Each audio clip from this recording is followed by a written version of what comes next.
Hey everyone, it's Brandon from Top10Gamer.com. Glad to see you today. This is like the 5th video I've shot this week. I don't know what I'm doing, but apparently I'm going to keep this YouTube channel going. I really appreciate the conversations that we have back and forth, and I really love talking about computer hardware and PC building and doing reviews, these types of things. So I've been writing online since about 2010 when I left a job in finance to do something I was way more passionate about. So here I am making videos, and today we're talking about Skylake and a Skylake build and all these types of things. We do lots of PC builds around here because it's my favorite thing to do and to write about and to talk about. And sometimes we do hypothetical builds, and sometimes we actually make the builds. But even when we do hypothetical builds, I have access to a ton of information. I've used a ton of these parts, and I have people who have used these parts specifically that have given me their feedback, just so that I can pass all of that information along to you. So even when we're doing a hypothetical build rather than building the build, sometimes I feel there's even better information. So that's kind of weird. But anyway, on to the parts. All right, so we talked a little bit about this in the $700 to $800 build where I didn't recommend Skylake, but we want to talk about the value that Skylake's adding. First of all, up to 10% performance, but if you're overclocking, and if we're talking games, it's going to be less than that. And speaking of overclocking, if you're not overclocking, the two processors that are available in Skylake are really for overclockers. And they require that you basically purchase an aftermarket CPU cooler. Now, if you're someone that could go and purchase an i5-4460 for $189 and you're done, you're not going to want to think about going and purchasing the i5-6600K along with a $30 CPU cooler for $280. You don't want to spend $100 more and you're still getting an i5. You'd want to put that $100 towards your graphics card. And it makes total sense for people that aren't power users. And I know there's a lot of people out there that aren't.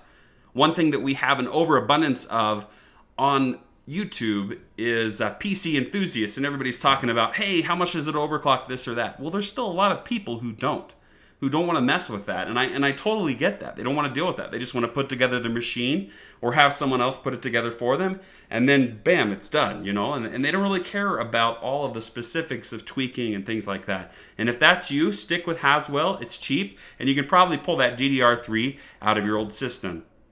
Now, if you're using 8 gigabytes of DDR3, it's going to cost you about $50, whereas DDR4 is going to cost you $60 for the same amount. But if you've already got the DDR3, that's another consideration. So even people that are thinking about getting the Haswell i5-4690K might be thinking, hey, not only do I have to spend a little bit more on the CPU itself, I have to spend more on DDR4, and there's not really any performance difference at this point in time. That being said, if it were me and I'm building a new system, I definitely go with Skylake here at the $1,000 price range. It future-proofs you. It gets you access to all these cool technologies like USB 3.1. Why wouldn't you want to go ahead and move on to the next generation if you're building a new computer? Then you automatically get DDR4, and as DDR4 timings tighten and DDR4 becomes more important and all of these other technologies on those Z170 boards, then you have access to it. So that's kind of my thoughts on whether it's worth it or not.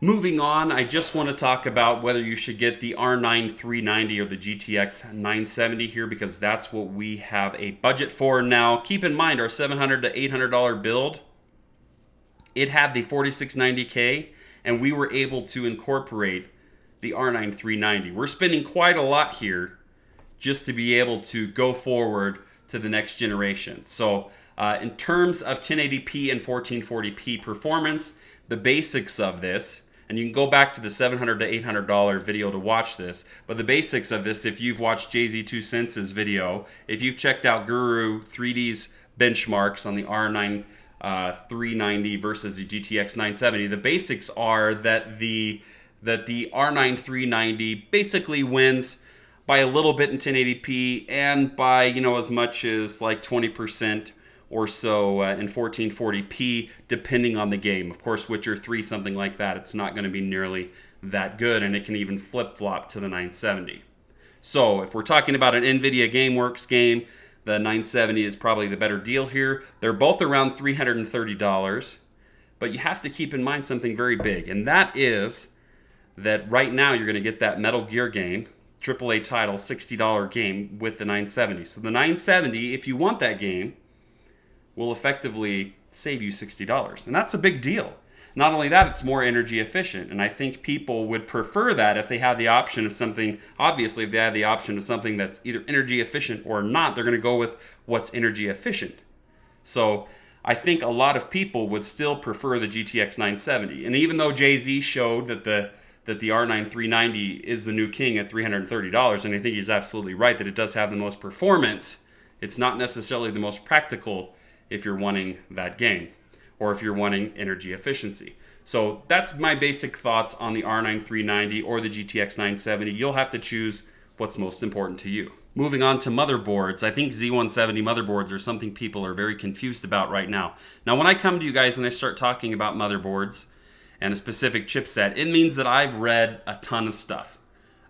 Basically, I've read every review on every motherboard that I could find. And if you've ever read a motherboard review from a place, like Anantech or Tom's or any of these other places, Tech Power Up, wherever, you know how long these can get. And it's a lot of time to do this. And recently I wrote a post on what I feel are the best Z170 motherboards right now.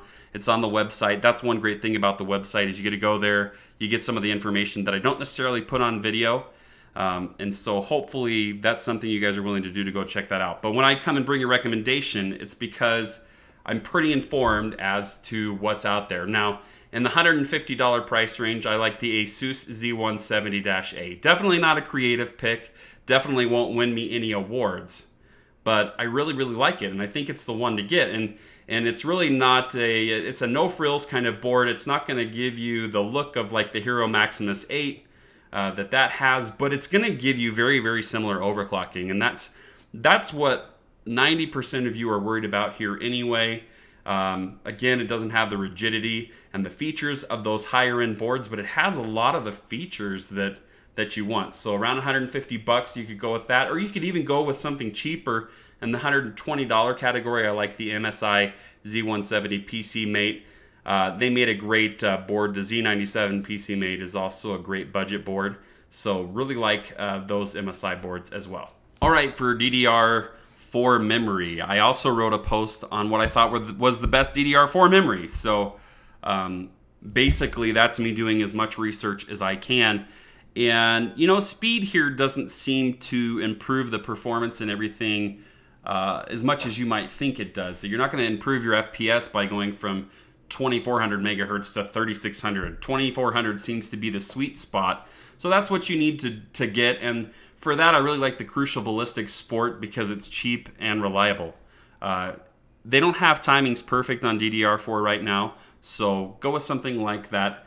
That's inexpensive. For power supply, I'm going to recommend you go with the Antec EarthWatt 650 watt power supply on Newegg this month. It's $49.99 after a $20 rebate card. Great deal, great power supply, and should last you a good amount of time. For a case, again, whenever I talk about cases, there's any number of cases that'll work here. I always go with something that I can find that's on rebate from a good brand. This month, if you're willing to drive to Micro Center or you have a Micro Center near you, I recommend the Corsair 200R. Normally this is around $75. Great little case, not little, great case that has plenty of room for all your drives and can handle the GPU up to 430 millimeters long. It also includes two 120 millimeter fans, that great toolless installation as well. For storage, I feel a little bit redundant. You could get more creative than I am here. But I just like the Western Digital 1 terabyte Caviar Blue drive. And for your OS, the Kingston SSD now, it's super cheap, the V300, $50. And your system is going to feel so much faster, it's just totally worth it. At the $1,000 price point, I wouldn't go without a solid state drive. All right, that's all I have on this Skylake build. I really feel like it's a fantastic build. It's going to get you amazing performance, and not only that, be somewhat future-proof. All for $1,000 seems like a pretty good deal. Now, sorry it was a little bit longer, but I had to get everything else that I thought about Skylake out there because I absolutely don't think that it is for everyone. And people that can use something like the i5 4460 and go with the super cheap, 1150 motherboard will find that that's a much better deal, and they can put more money towards things like their graphics card and get even more FPS. So that's just something to keep in mind, and I'd love to know what you guys think about that. Leave me a comment in the comment section below. And the other thing you can do is subscribe. If you subscribe, that helps me out a ton. Something else, if you have a question, you can also go to forum.top10gamer.com, brand new forum. You can be one of the first members there to join. It's still relatively dead, place where I just kind of post my articles and stuff, but I really want to start it up and talk to you guys and get any information that I have out there so you guys have it right in front of you. The other thing is you can tweet to me at Top10Gamer. I get that immediately on my phone, and I can answer things quickly that way as well. Go to facebook.com/Top10Gamer if you're one of those Facebook people. And hopefully you like this video. If you did, like and subscribe, and we'll see you next time.